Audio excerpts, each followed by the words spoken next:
back. We're back. So, where were we at? You were sharing a little bit about your my vain attempts to take over Santa Clarita. yeah. Yeah. So I could see how people could be like, "Who's this kid? Who's this new guy. dude talking about on the face of? I've been doing it for 25 years, 30 years. Yeah, they're there for sure. I get it every day, actually. To be honest with you, Good. Yeah, it's funny. I kind of laugh at it now. You know. So, It's fun. It's funny having those conversations like with the dinosaurs. You know, when you talk about even just creating a reel, they're like, "Oh, that's all you guys do is make videos." Like I close deals. remember the drama that you had? What was it at the lease listing that we had up in Santa Clarita, actually? And, Yeah. There was some old dinosaur in Santa Clarita, dude. She came. She was mad because our open house, it just says open house, and our signs just say listed by. And she was like, "You need to put that it's for lease." Like came into the open house like yelling like that, right This in is front my of us. territory. Yeah, she was. said that? She was pissed. She was mad. She's like, "This is my area," and there was a trip out on this. The client who I ended up getting a listing from was at that open house right there with me. Wow. And I think this was a complete stranger that walked in, and I guess I don't know what it was, but she I could tell like she was like thrown off, and maybe the way I handled her kind of made her feel like, oh, all right, I can maybe try. You know, I don't know what it was, but she ended up listing her. Your calm, smooth demeanor, baby. That's what it was. I hit her with the whisper. I'm like, yo, you need to chill. All right. Yeah, them Santa Clarita dinosaurs is something else. You know what? I think it's part of it, but you hit the nail on the head, Alex. This is so much a relationship business, and unfortunately, a lot of agents don't get it. You know, like it's a lot easier to work with somebody that you know, like, and trust. They're more likely to let you in. Hey, there's 2 other offers. You know, you need to be the worst thing that could happen is your client loses out on a deal over $3,000, $4,000, $5,000, right? So Even 10. yeah. It goes further than that, guys. Like, okay, so in our business, we're agents, right? We get hit up a lot. Like, we feed a lot of people. Trying not to be disrespectful when I say that, but I mean, like, we work with title reps, we work with lenders, we work with escrow companies. Just all these different Inspectors. Auxiliary like forces that are around us to make us get a transaction done. A lot of us kind of take those people for granted too. You know, like it's like, oh damn, another lender wants to have lunch with us or whatever. You know, but I just took a listing this week from a title rep and a lender who went together on a flip and were like, hey, you're cool. We do a lot of business together. You've always been chill. We share content. Like, can you take this listing for us and do it? Like, yeah. So like things like that is just always be a better, good person to people. You know, and that goes such a long way. Yeah. 100%. You never know. You never know who knows who and who. And it's a small world that we're in too. That's the other part. Yeah. We were just talking about that the other day where there's a ton of licensed agents, right?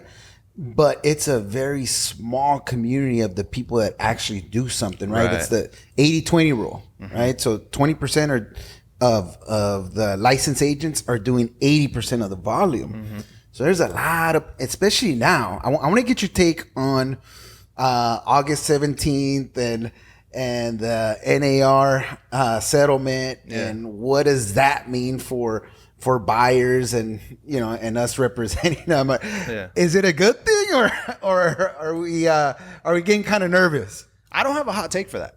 I honestly think the good agents will be fine. The ones that are struggling are going to still struggle. It may weed a lot of people out of the business, I think, and for sure. I don't think that's a bad thing. I think I'm for that.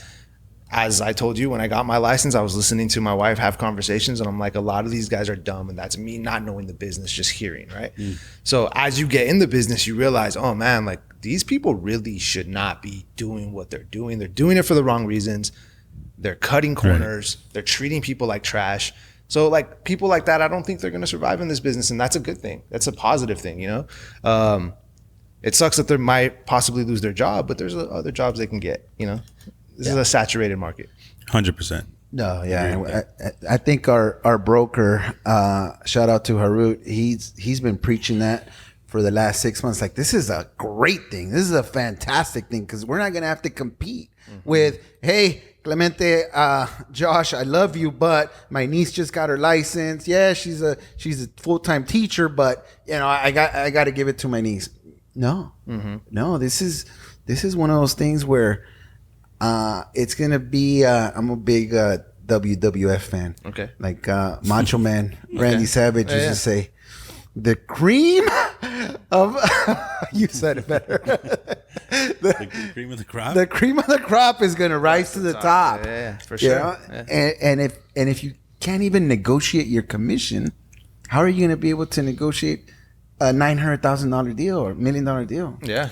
I think it's also too like putting more respect on buyers. I think that's what I've been hearing from our broker a lot is like you need to list your buyer now. Like you need to be intentional and in providing your value, getting a commitment from them, and making a commitment to them as well. Right. I think we just kind of like when we get by, like we always celebrate a listing. Right. Always. Right. We're always pumped up about it. But when we got another buyer, like, oh man, like I got to go to Palmdale, and show 40, 50 houses. Like, but now you can actually get excited about that. Yeah. The days of, go just show up. Yeah. Go show up to the open houses. Let me know if you like it. That's over. Yeah. You can't do that no more. No more. No mas. All right. So I want to get into your passion for music. We played a little clip from your previous life. Thank you for that, by the way. That's all Josh. All right. So how did you get started in music? What's your genre per se that you love? I heard some rap. I heard some Christian rap as well. Sure, yeah. So share a little bit about your passion with music. Yeah, I don't know how I got into it. I think like growing up, I got a hold of Mace's Harlem World record, I think. And that was, there was always music there that you would listen to, but that was like, oh, this is cool, and I really kind of clung on to like Bad Boy, Diddy, like just that era was kind of my thing when I was in junior high. And really like Mace, like Biggie, I was very into East Coast rap. It kind of translated into starting to like Nas and Mobb Deep and Core Mega, and just that whole East Coast scene was pretty big to me. Big L. Big L was huge, yeah. For me, he was already he was passed away by that time, but yeah, like listening to those records was amazing. And then admittedly, I wasn't really like on the West Coast tip. Yeah. Like I wasn't feeling Tupac's music, right? Because I was brought on. That's to blasphemy to his guy. I know. I almost fell over my chair. But here's the thing: like I was onto the East Coast music, right? Yeah. That's what I got put onto. So I wasn't really like big on Snoop and Pac and all that as a kid. And as you mature, the music matures with you, right? But that kind of translated later on in life to other things. Like I started getting into things like underground hip hop, Atmosphere, some of the West Coast stuff. So in the early 2000s, I was listening to a lot of the underground hip hop music and getting into that scene. And then that's when I started making music. Dope. Yeah. Dope. Yeah, Josh. You mentioned Atmosphere. I'm huge Atmosphere. We have a guest What's in up? the What's studio. Up, Ness?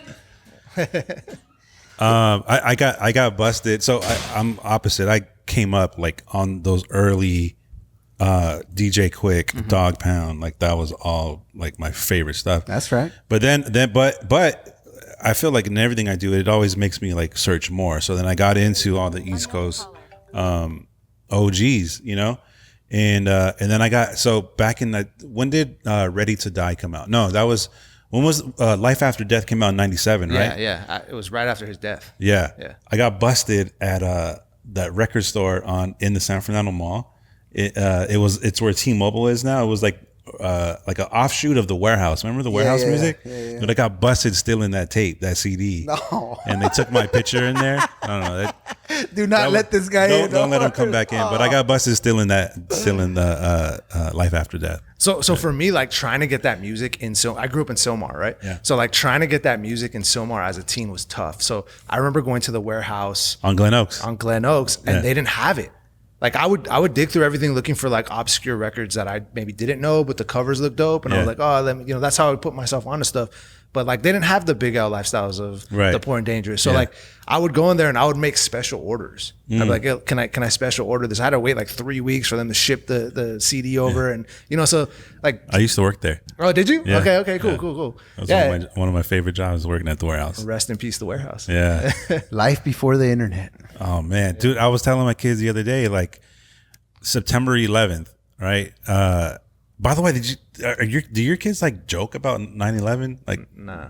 not My well. kids There's might be this too young. Yeah, well, it's not that they joke about it. They just kind of like, it's like they understand like the turning point in like in our history. Okay. And like I think they're smarter than what we give them credit for, as far as like introducing the Patriot Act and like spying on Americans. They look at it that way. Gotcha. Like that was, so anyway, we were talking about 9/11, and that was 2001, right? Obviously.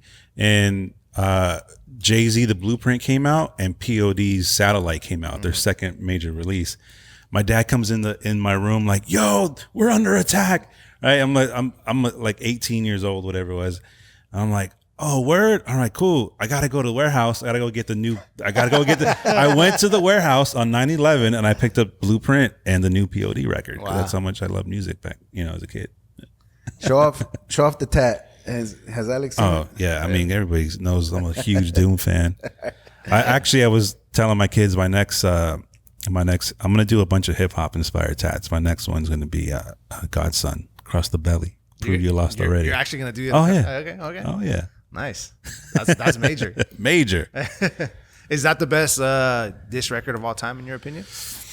Oh, he's really thinking. Of all time, I don't know. I can't. I don't know if I can say that. Okay. Hit him up. What? So Hit 'Em Up was a verse. One verse. It was a verse. It's one verse.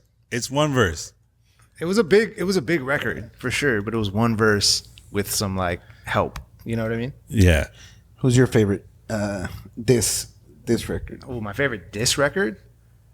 You know, Are you on Team Kendrick? I hate to have it like be a prisoner of this moment, but I think that these 3 or 4 records that Kendrick released in the last month or month and a half, I think they may go down as like the best moment of like hip hop dissing ever. When you really look at it and you like lay them all out back to back to back to back, it's kind of like one of those things like nobody could breathe. I mean, I was talking to you. You were like, "Bro, I didn't even work that day." I was just like, Dude. I told him this. I'm like, when that Tuesday, whenever that morning was, I think it was a Tuesday or something like that, or a Wednesday, when he dropped Euphoria, I was like, and I think I even told you, Yeah, I'm like, you were trying to get me pumped up, and I was like, all right. Yeah, I mean, it's cool. I mean, no, but let's make some calls. I had no, for real. Like I had a plan. Like, okay, I got to do this. I got to work, dude. I was doing, because this is my morning routine, right? I wake up early. I do what I do, right? And I do dishes, and I usually like listen to like a podcast or like affirmations or something, or music. Mm-hmm. It happened. Kendrick just dropped, dude, and it ruined the entire day for me, because like I just stopped and I went on Twitter, and then I was just like following that whole rabbit hole and Threads, and I seen you posting all about it on Threads too, and I was like, that I'm done. Like Bro. This day's over. Yeah. That week was shot. I'm not gonna lie to you. That whole week was just like everyone waiting for the next thing. So again, to be a prisoner of that moment, I do think in the next decade, we're gonna look back on that and be like, damn, that was wild. That was a wild moment in history. You know what's so wild too about like Family Matters came out, right? Like after 616 in LA, and then Family Matters dropped. I listened to it again, because honestly, like I hate Drake, right? But I went back and I listened to it over and over again. Push Ups was whack, right? It was pretty bad. It was pretty bad. Like even now, I listened to it yesterday, but Family Matters was actually really, really good. Mm-hmm. It was really good. But dude, Kendrick just stomped on it with Meet the Grams. Like he dropped it like 45 minutes later. Can we go on record and say Meet the Grams isn't getting the love that it should It's not. get? It's not. That is like it's a creepy. vicious record, bro. Like that one is the one that people are forgetting about because it doesn't have the replay value. Right. But when I say The Alchemist, dude, like it's so eerie and creepy. Yeah. When I say in the next 10 years we look back on it, people might look at Meet the Grams and be like, that is how you destroy somebody. Like that's how you just rip them apart. Yeah. You know? But yeah. And then like looking at the entire beef, like this is what I'm excited about. I look back at Euphoria too, and like it was done there. Oh, it was. Like that was done. Clearly, it was done. Like it's just it's a masterful track. Oh, and then Not Like Us is like was just a celebration. And then It might have been the worst release. Yeah. You know, But it's the most. It's the most catchy. hyped. yeah, Yeah. it's the biggest. Yeah. So back kind of talking about that. I got hanging out with Alex or following him online. I like your troll energy. I'm a major troll if I need to be. You know? On Threads. Yeah, Threads is my favorite place in the world right now. To troll right now. Yeah, So I sent you a video on Instagram actually of like, I love white folks. Trust me. I love y'all so much. Thank you. But there was these agents in like, who knows, Kentucky or something. And they're playing the track and it's like Not Like Us. Like, oh, look at us. We joined this new brokerage. And a guy comes out behind the girl and they're walking. And I'm like, I chose violence yesterday morning and I sent it to you. I'm like, dude, this is exactly what Kendrick is talking about. Like, why? I'm like, how are you so tone deaf in using this song for your little real estate video? Because it's trending audio, right? And I mentioned that in the comment. And then I got that from you. Thank you, Alex. I encouraged it, bro. When you reached out to me, I dared you. I was like, bro, do it. You won't do it. And you did choose violence. So, I did. Yeah. Troll energy is strong with this one. So I guess I'm officially a Kendrick fan, and Josh hates that I only listen to like mainstream music because he's all about the underground stuff, right? But I'm definitely in the minority in this room that I think Drake is awesome, right? He puts out a lot of fantastic. All right, Nico, man, let's go. You know? But with that said, I do think that Kendrick absolutely destroyed him. Well, there's a difference there, and I agree. Look, when me and Josh were talking about this at some event a couple weeks ago, I asked him like, who are you riding with? He's like, come on, man, who would you think I'm riding with? You know, like he was appalled that I even asked him the question. Yeah. But the thing is like. I don't think Drake's that bad of an artist either. Like I listened to a lot of Drake tracks. You know, I don't hate him. A lot of things were brought to light in this beef. You know what I mean? But they're two different caliber artists. One is a pop star. One is an MC. And you cannot come at an MC with pop star tactics. Energy. It's just not. Yeah, it's not going to happen. You know, and then I get that. That's where the discrepancy is in that quote unquote battle. Anybody who's a hip hop head knew. Like I had no doubt, even when Kendrick was like chilling for a month, not releasing anything, and Drake was taunting him, I was like, you don't want to do that. Like you're nowhere near him on a lyric level. Like it's just not even close, you know? So I'm a big, I'll be 45 this year. So I'm a big 90s guy, right? So Tupac and Biggie, it's like your favorites, 1A and 1B, right? But back then, you didn't have to choose this. Well, I guess you kind of did, right? Yeah, you did. Yeah, absolutely East or West. did. Yeah. But I didn't. You know, I was like, I love Biggie's flow and the lyrics that Tupac just came so hard. You know, and you really felt his music. But I don't get why you have to pick a side. You know, you're either on Team Kendrick or I just want to hear good music. That's it. When they're polarizing, artists. It's kind of like it's just the nature of fandom. You know what I mean? Like you can't like one guy if this guy's destroying the other guy's character. You know, dude, the whole pedophile stuff is really what kind of I was just like, whoa, that's wild. You know, that's wild. Yeah. That's all. Well, I mean, is it real though? Is it real? I don't know if you haven't seen the videos, but you should show this guy the video of him on stage, Drake on stage, the early with days. the 17-year-old girl. Saying like, girl, you look thick. And then he's like, how old are you? And she's like, I'm 17. And he's like, man, I really shouldn't feel the way I feel. Your breasts felt great on my skin. On my skin. Yeah. And then he proceeds to kiss her. Yeah. And that's on video, bro. All right. No more Drake. Drake, you're out. You're fired. So word around town is even the stuff that like the whole like on Meet the Grams, right? He's making the assumption or bringing out to light that he possibly has like other kids. And obviously right away he denies that, right? So word around town though is like everything Kendrick said is 100% true. Yeah. Yeah. Well, this is what I think. And you and I think we've gone really deep, right? Like we're deep in that rabbit hole a little bit. Pause, no Diddy. Like I feel like Kendrick does have more dirt, at least 5 more songs worth of dirt, right? Yeah. That he pumped the brakes on. Because think about it like this. If this dude does have a daughter who's 11 years old, this is what they're saying, right? She's 11. She got a whole life. This is not like I was just born. Adonis is, like a baby. Like, 11 years old is a long time. I have a 12-year-old daughter. I know that's a whole lifetime almost. You know what I mean? That girl's world would be jacked up at this. Yeah, he's being merciful at this point. Yeah. I think so. Yeah. That's what I think. I love the line, don't say no lies about me. I won't tell you. Oh man. Yeah, that's what my wife be telling me too. Everything about Kendrick in this beef was so great. Like just the build up for the last 10 years. I mean, he's repeating lyrics that he's been using in songs for years. And it's just like you go back and you're like, oh damn, he was alluding to this back like in 2013, 14. Like, it's just wild, you know what I mean? You know what's wild too when you go back and listen to like Kendrick's kind of been sneak dissing too this entire time, right? Yeah, the whole time. Black Panther soundtrack, all the stars, like with SZA, that's it's a diss on Drake. All right, I want to transition into theology. Hold on. Before we get there, we had a guest on, and there was I don't know if you heard, you probably heard about the whole realtor battle that a couple of guys were having. Steven Diaz in the who did he battle? I've heard him rap. The dude from Sean. Sean, dude, I almost forgot your name. Sean murdered. They had a little rap beef, realtor rap beef. Okay. You've seen it. It was good. I haven't seen it, bro. I haven't seen it. It was really good. I always, Dad, I don't know who's watching this or who.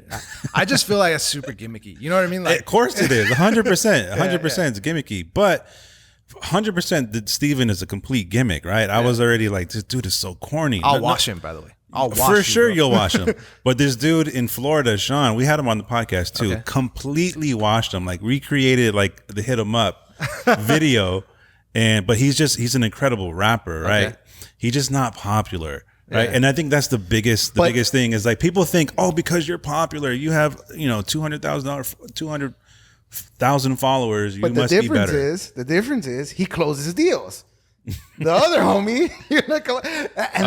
He pulled up his like Zillow. The like, Florida guy doesn't close deals. No, the Florida does guy. Oh, Yeah. and the other dude doesn't. The other dude does. and he's the most popular guy. Yeah. I don't.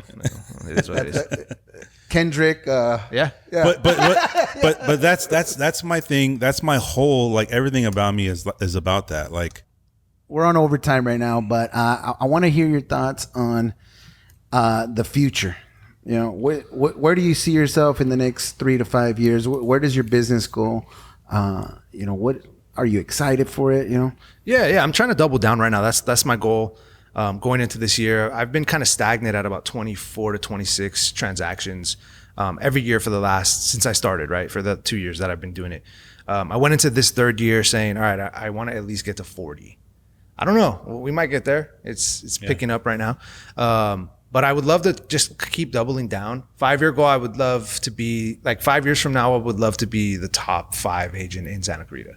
Like just kind of killing everybody out there and having, the most of all. A lot of the agents that are top right now, they are transitioning out of the industry. They're retiring, they're handing it off to their kids and things like that. So there's definitely an opportunity for me to do that and just keep building out in my neighborhood. And that's the goal. I'm very focused on Santa Clarita. Nice. yeah. You mentioned natural leadership skills, right? Any future plans on mentoring? I get asked that a lot. Some of the conversations I've been having with people lately have been centered around that. I've had some opportunities to, even with C21, like they're trying to build out in the Santa Clarita area, and they're looking at buildings right now. So I don't know, maybe, it's kind of too early to tell. I do think like I'm an all-in guy, so maybe dividing up my time and my pie is not the best move for me right now as I'm on this like growth trajectory. Mm-hmm. I think at least for the next like 3 to 5 years, it's super focused on transactions and sales, like just building up that. I take little gigs here and there speaking. You know, if I could make I make some money doing some like social media content sometimes. And all that stuff is cool, but that's not really paying the bills. It's selling houses, and yeah. So that's the goal for the next 5 years. That's the focus, at least. All right. Well, I'm looking forward to seeing your growth. I think I mentioned that we're gonna start mirroring some of your Instagram Go for it. stuff. I mean, you guys are killing it too. So it's fantastic. Yeah. No, Josh is the one with the creative ideas for sure. We're gonna while he's on the mixer, just like. Dude, I'm gonna bring out Miss Parker on my next Friday video. I'm gonna do like a Friday series. I'm gonna have like Hoochie. Yeah, it's gonna be fire. That's cool. You got to bring out Debo. I got a listing coming out in Big Bear, and I haven't told Josh yet, but we're gonna recreate the Dumb and Dumber. We're gonna get on a little moped. Yes, we're gonna wear the suits, the top hat. Who's gonna be the one that farts? Mr. French Tickler. So stay tuned. Stay tuned for that. Sweet. Thank you so much for doing this, brother. I'm looking forward to having more conversations. And building a friendship. Absolutely, bro. Okay. Joshy, love you. God bless. All right.